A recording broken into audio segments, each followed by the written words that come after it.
Good morning all student class 11th biology. आज मैं आप लोगों को अगला जो हमारा संघ है आर्थ्रोपोडा संघ की बात करने जा रहे हैं। मतलब आर्थ्रोपोडा संघ की खोज करने वाले वैज्ञानिक का नाम क्या है, इसका ग्रीक वर्ड क्या है और आर्थ्रोपोडा का मतलब क्या होता है। तो आर्थ्रोपोडा का हमारा मतलब होता है संयुक्त उपांगों वाला। संयुक्त उपांगों वाला ये हमारा क्या है, आर्थ्रोपोडा का मतलब है। आर्थ्रोपोडा का जो हिंदी अर्थ होता है वो आपका है संयुक्त उपांगों वाला। उसके बाद आपका आर्थ्रोपोडा जो है ये दो शब्दों से मिलकर के बना है। आर्थ्रोपोडा जो है आपका दो शब्दों से मिलकर बना है। मतलब आर्थन का मतलब ज्वाइंट और पॉड्स का मतलब फूट, मतलब संयुक्त उपांगों वाला। अब बात आती है आर्थ्रोपोडा की खोज करने वाले वैज्ञानिक का क्या नाम था। मतलब सबसे लास्ट में, मतलब कई स्टेप में आर्थ्रोपोडा के वर्णन की बात की गई है। सबसे लास्ट में वान सीबोल्ड एक वैज्ञानिक थे, उन्होंने 1845 ईस्वी में संघ आर्थ्रोपोडा की स्थापना की।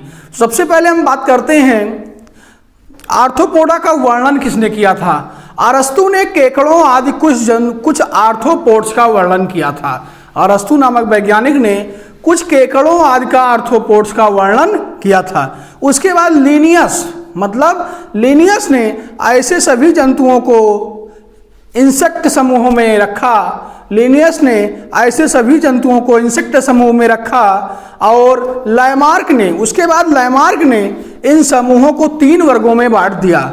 लैमार्क ने इन समूहों को 3 वर्गों में बांट दिया। वो जो तीनों समूह हैं, पहला समूह होता है इसका क्रस्टेशिया। पहला समूह होता है क्रस्टेशिया और दूसरा समूह लैमार्क ने जो 3 समूह में बांटा था, दूसरा समूह था इनका हेक्सापोडा।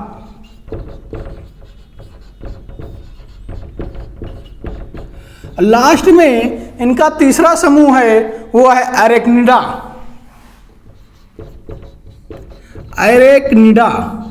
मतलब लैमार्क ने इन्हें 3 समूहों में बांटा आर्थ्रोपोड के वर्णन को, क्रस्टेशिया, हेक्सापोडा, एरेक्निडा।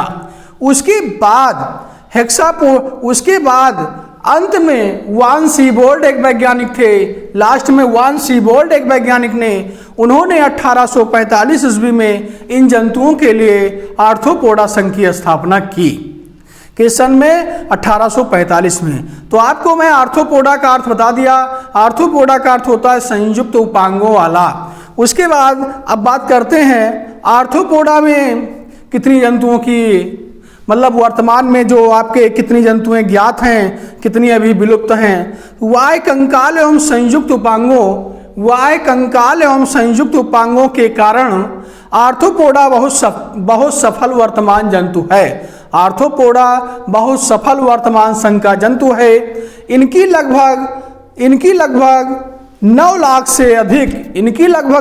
से अधिक जातियां ज्ञात हैं। 9 लाख से अधिक जातियां ज्ञात हैं, जबकि शेष जंतुओं की ज्ञात जातियों की कुल संख्या लगभग 6 लाख है। उसके बाद ये जो आपका इसकी डिफिनीशन होती है, आर्थ्रोपोडा किसे कहते हैं। अब बात आती है आर्थ्रोपोडा किसे कहते हैं, इसकी परिभाषा क्या होती है। द्विपार्श्वीय एवं प्रोटोस्टोमी यूसिलेमेट यूमेटाजोआ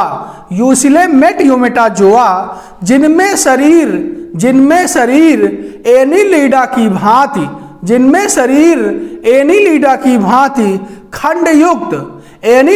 भांति खंडयुक्त परंतु प्रत्येक खंड पर एक जोड़ी मजबूत पार्श्वीय संधित उपांग होते हैं, उन्हें आर्थ्रोपोडा कहा जाता है। आर्थ्रोपोडा संघ के जो जंतुओं में इनका उदाहरण है, जैसे आपका बिच्छू हुआ, केकड़ा हुआ, टिड्डी हुआ, काकरोच हुआ, ये सब आपके किस में आते हैं, आर्थ्रोपोडा संघ में। अब उसके बाद हम बात करते हैं आर्थ्रोपोडा संघ के कुछ लक्षण हैं, कुछ कमेंट्स हैं, कैसे आप जानोगे ये जंतु आर्थ्रोपोडा संघ का है। नंबर 1, ये भूमि पर मतलब आर्थ्रोपोडा संघ के जो जंतु होते हैं भूमि पर, हवा में या जल में हर क्षेत्र में पाए जाते हैं। भूमि पर, जल में और हवा में हर क्षेत्र में पाए जाते हैं। इनके कुछ सदस्य होते हैं जो कि अन्य जंतुओं एवं पादपों के परजीवी होते हैं। अतः इस संघ का मनुष्य से घनिष्ठ आर्थिक संबंध होता है।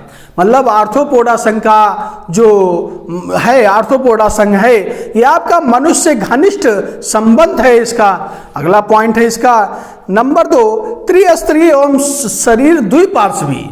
त्रिस्तरीय एवं शरीर इसका द्विपार्श्वी समखंडों में बटा होता है। मतलब इसका प्रायः सिर, वक्ष एवं उदर भागों में विभेदित विखंडन केवल शरीर पर बाहर स्पष्ट होते हैं। शरीर पर बाहर स्पष्ट होते हैं।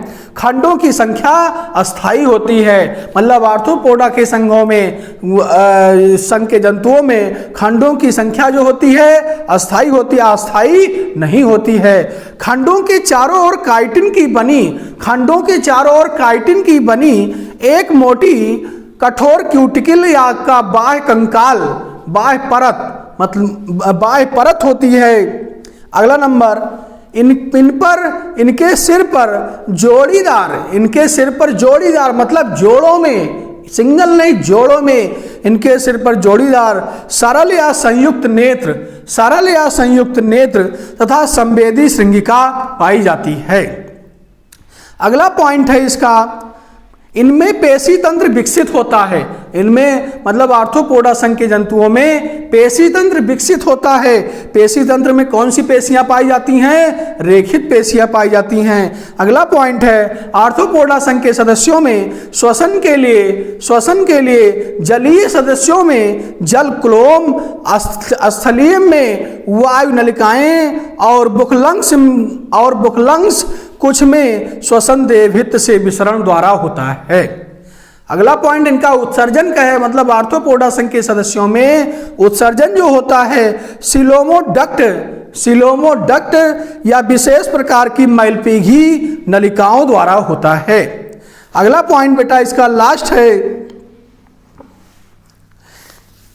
अधिकांश जातियां, आर्थ्रोपोडा संघ की अधिकांश जातियां एक लिंगी, नर व मादा में प्रायः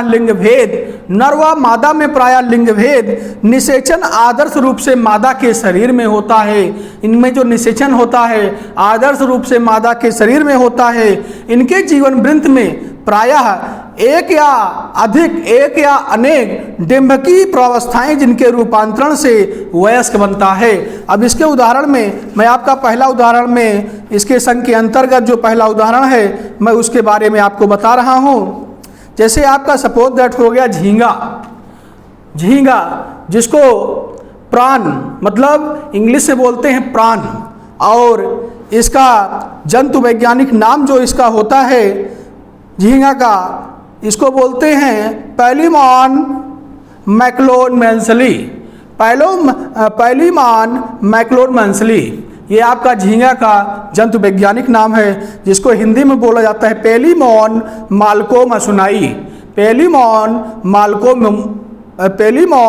माल्कोमेसोनाई। ये आपका जंतु वैज्ञानिक नाम होता है। संघ इसका है आर्थ्रोपोडा, वर्ग है क्रस्टेशिया, कण है डिकेपोडा, श्रेणी है पैल्यूमॉन, जाति है मैल्कोमेसोनाई। तो मतलब झींगा का मतलब आपका क्या हो गया? सपोज दैट आपका जैसे आपका काकरोच होता है इसी टाइप का आपका ये होता है। मतलब इनका शरीर जो होता है स्पष्ट रूप से दो भागों में बटा होता है। अग्रभाग इनका शिरोभक्ष तथा पक्ष भाग इनका शिरोभक्ष, मतलब अग्रभाग इनका शिरोभक्ष तथा पश्च भाग इनका उदर जो होता है। ये शिरोभक्ष का निर्माण सिर तथा वक्ष के समीकन से होता है। ओके बेटा, थैंक यू। आपको मैं अगले वीडियो में इसके बारे में और जो इनके जंतु हैं उनको बताऊंगा।